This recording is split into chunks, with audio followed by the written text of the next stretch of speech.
மீனராசி அன்பர்களே, இன்றைய நாள் உங்களுக்கு எப்படி இருக்குன்னு பாத்துரலாம் வாங்க.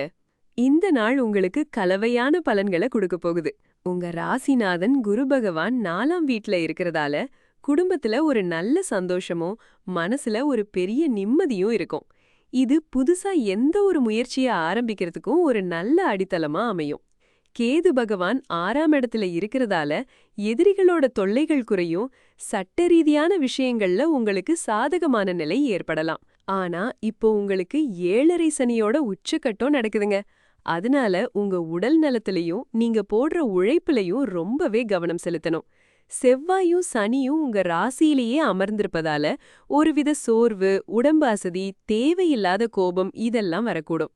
சூரியனும் அஸ்தமனமான புதனும் 2ஆம் வீட்ல இருக்கிறதால பேசும்போது ரொம்ப கவனமா இருங்க. பண விஷயங்கள்ல எச்சரிக்கையா இருக்கணும். குடும்பத்துல சின்ன சின்ன வாக்குவாதங்கள் வராம பாத்துக்கோங்க. ராகு 12ஆம் வீட்ல இருக்கிறதால எதிர்பாராத செலவுகள் வர வாய்ப்பிருக்கு. பயணங்கள்ல கொஞ்சம் கவனமா போயிட்டு வாங்க.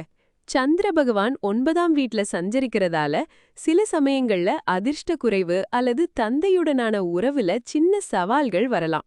சுக்கிரன் 3ஆம் வீட்ல இருக்கிறதுனால சகோதர உறவுகள் மேம்படும்.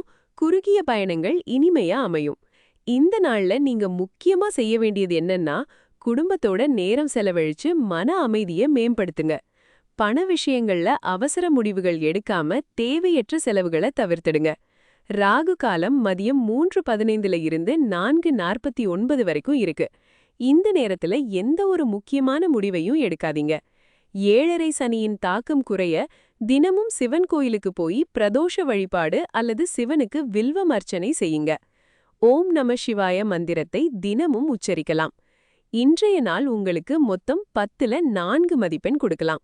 உங்க நாள் சிறப்பா அமைய வாழ்த்துகள். நன்றி.